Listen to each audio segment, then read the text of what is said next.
Itu tak bagi keizinan dekat wanita tu untuk renew pasport anak dia. Tapi macam mana pun. Assalamualaikum warahmatullahi wabarakatuh.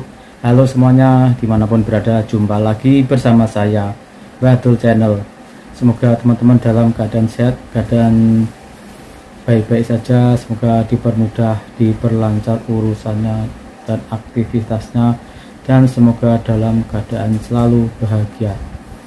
Oke teman-teman, dalam perjumpaan kali ini saya mau mereaksi sebuah video yang diunggah oleh Donivia Channel, teman-teman. Dalam video ini menceritakan orang Malaysia nggak bisa ngomong bahasa Malaysia, dan ceritanya ini dia lagi mau memperbarui paspor dia ngomong sama pegawainya nggak bisa ngomong bahasa Malaysia. Untuk lebih lengkapnya yuk sama-sama kita lihat videonya sampai habis, teman-teman. Oke, yuk. Assalamualaikum guys, welcome back. Kalau kita compare di antara Malaysia dan juga Indonesia, aku lagi respect semangat kenegaraan yang ada dekat Indonesia sebenarnya. Bila kata kau jumpa mana-mana orang Indonesia, kau sendiri pun akan jadi confused. Kau akan confused sebab bila kau tengok muka dia, kau tengok macam Chinese look. Tapi nama dan juga cara diorang bertutur tu menampakkan yang diorang ni memang orang Indonesia betul. Sampaikan kita sendiri pun akan tertanya-tanya, diorang ni a lots of mix macam aku ke? Actually, I have lots of mix. Untuk info korang, I have a lots of mix. So that's why I tak reti sangat nak cakap dalam bahasa Melayu.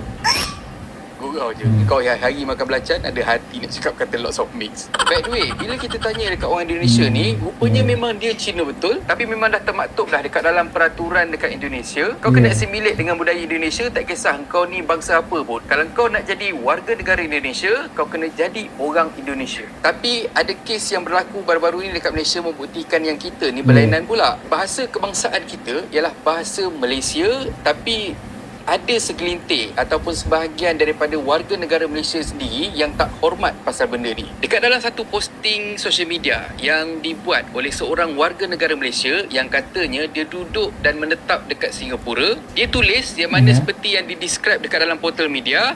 Baru-baru ni ada viral posting dekat Facebook yang memaparkan seorang wanita berbangsa Cina mendakwa dia dihina semasa memperbarui pasport dia. Wanita tu didakwa pernah dihina sebanyak 2 kali termasuk insiden baru-baru ni. Dia nak perbaharui pasport anak perempuan dia dekat salah satu cawangan UTC berdekatan negeri Johor. Dia dan anaknya tiba di pejabat imigresen 8 pagi, ambil nombor giliran, dipanggil pukul 9 pagi.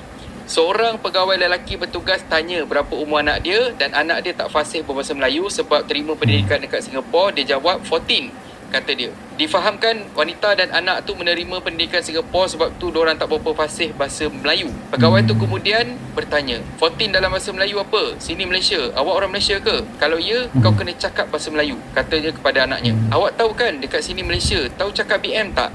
Sekarang pergi luar negara seperti Taiwan pun penting BM ni. Korang PR ke? PR atau warga negara pun kalau ada IC Malaysia tak tahu cakap BM, lebih baik consider untuk jadi PR Singapura. Jangan dekat Malaysia, sini tak cakap English, kata pegawai tu lagi. Tapi macam mana pun wanita tu dia cuba respon juga secara sopan dengan pegawai imigresen tu. Kata dia lah, yang mana dia kata daripada kecil lagi memang dia dapat pendidikan dekat Singapura. Katanya dia sekolah dekat Singapura tapi orang Malaysia. Yang mana pegawai tu terus marah diorang, katanya lepas tu nak renew ke tak? Tak nak, boleh keluar. Dua beranak tu rasa terhina kerana dimarahi teruk semasa ambil nombor giliran. Walaupun mereka hanya dapat nombor giliran, tapi mereka rasa malu untuk duduk dekat situ. Dan lepas tu ada seorang pegawai wanita ni layanlah diorang dengan sopan. Tapi bila kata anak dia ditanya pasal nama, umur, nama ibu, nama ayah dia semua, anak dia tak dapat nak jawab. Lepas tu ni pula masuk cerita peribadi dia, yang mana dia kata dia dah bercerai dah dengan suami dia sejak daripada anak dia kecil. Jadinya dia tak mention pasal suami dia dekat anak dia. Tapi bila kata minta surat cerai benda semua, surat penjagaan semua, dia kata dia tak bawa. Sebab kata dia proses untuk buat pasport anak dia sebelum ni tak adalah rumit, dia katalah.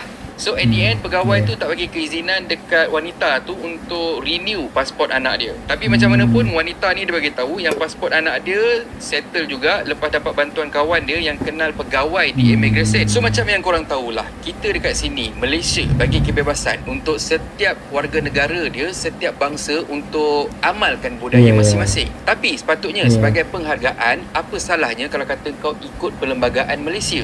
Benda bukan susah pun. Macam bahasa Ya. Melayu sendiri pun bukanlah satu bahasa yang susah untuk kita belajar. Bahasa Melayu merupakan antara bahasa yang paling mudah untuk mana-mana manusia dekat dunia ni belajar sebenarnya. Yang ni masalahnya, kau dah siap dah beranak satu, tapi sampai sekarang ni pun kau masih lagi tak boleh nak fasih, kau masih lagi tak boleh nak faham, kau tak boleh nak ajar anak kau bahasa Melayu dengan alasan kau sekarang ni ada dekat Singapore. Alasan kerek kau tu memang tak boleh nak bodoh lagi ke?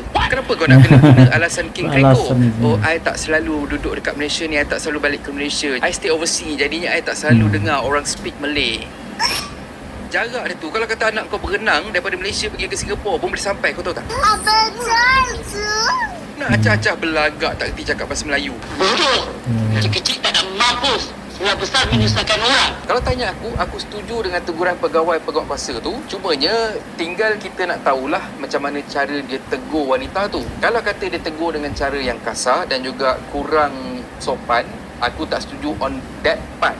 Tapi mesej dia sampai dan aku setuju 100%. Dan timbul juga satu persoalan berdasarkan explanation wanita ni. Apa maksud dia kawan dia bantu untuk selesaikan urusan renew pasport anak dia? Apa maksud dia dan juga macam mana cara kawan dia tolong dia? Adakah ini cara macam mana kau stay dekat Malaysia selama ni? Maksud aku kau pakai kabel? So nak tanya juga, adakah betul kau ni memang sebenar-benarnya warga negara Malaysia? Macam mana kau boleh ada kawan yang aku assume ada kepentingan ataupun berjawatan tinggi dekat mana-mana organisasi ataupun company, tapi bahasa Melayu kau tak reti? Kenapa aku anggap kawan dia ni ada kepentingan?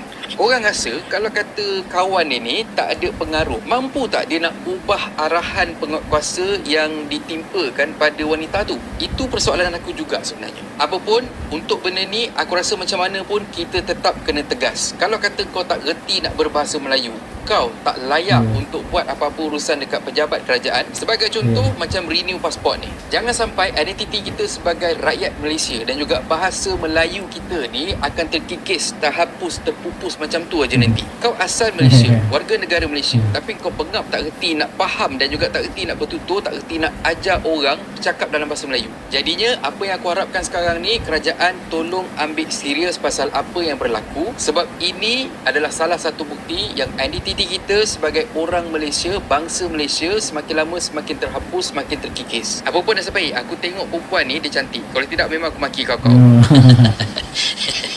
Dan kata pepantun, hujung minggu pergi Melaka, beratur panjang beli keria, konon malu jadi warga negara, isi minyak balik Malaysia. Dan kalau korang suka konten ada dalam channel ni, please consider to subscribe. Okay, so thank you very much for watching and have a nice day. Salam.